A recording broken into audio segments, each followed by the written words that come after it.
Hello বন্ধুরা, আমাদের আজকের বিষয় হচ্ছে ফিল্মোরাতে কিভাবে আমরা স্মুথ স্লাইড ট্রানজিশন ইফেক্ট তৈরি করতে পারি। চলুন শুরু করা যাক। প্রজেক্ট প্যানেলে আমাদের দুইটি ভিডিও ক্লিপ আছে। ভিডিও ক্লিপ দুইটিকে আমরা টাইমলাইনে নিয়ে আসব। টাইমলাইন আমরা জুম আউট করব।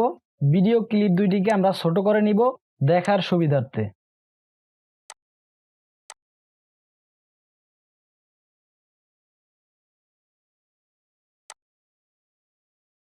আমরা আরো ছোট করে নিব।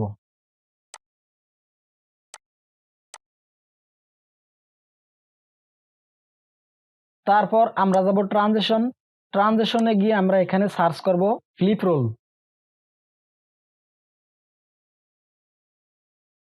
এই চারটি ট্রানজিশন দিয়ে আপনারা স্মুথ স্লাইড ট্রানজিশন ইফেক্ট তৈরি করতে পারেন। আমরা এখান থেকে ফ্লিপ রোল 3 এই ট্রানজিশনটিকে আমরা দুইটি ভিডিও ক্লিপের মাঝখানে দিয়ে দিব। সো এবার প্লে করে দেখি। এখন আমরা এই ট্রানজিশনটির উপরে ডাবল ক্লিক করব। ট্রানজিশন থেকে এখানে আমরা 15 ফ্রেম করে দিব।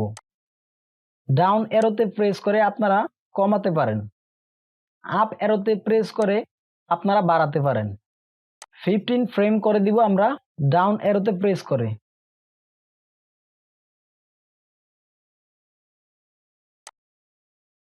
সো এবার প্লে করে দেখি।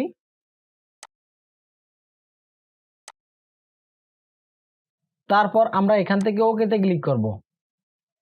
মিডিয়াতে যাব। মিডিয়াতে আমাদের একটি হুশ সাউন্ড ইফেক্ট আছে, এটিকে আমরা ট্রানজিশনের নিচে অ্যাডজাস্ট করে নিব।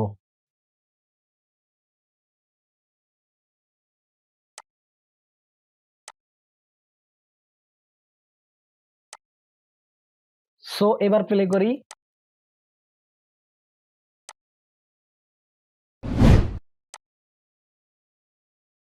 ট্রানজিশন থেকে আপনারা flip roll 2, flip roll 4, flip roll 1 এই ট্রানজিশনগুলো আপনারা এইভাবে ব্যবহার করতে পারেন। সো এভাবে আপনারা করতে পারবেন। ভিডিওটি ভালো লাগলে অবশ্যই লাইকে ক্লিক করবেন এবং আমার চ্যানেলটি সাবস্ক্রাইব করবেন। ভিডিওটি দেখার জন্য ধন্যবাদ।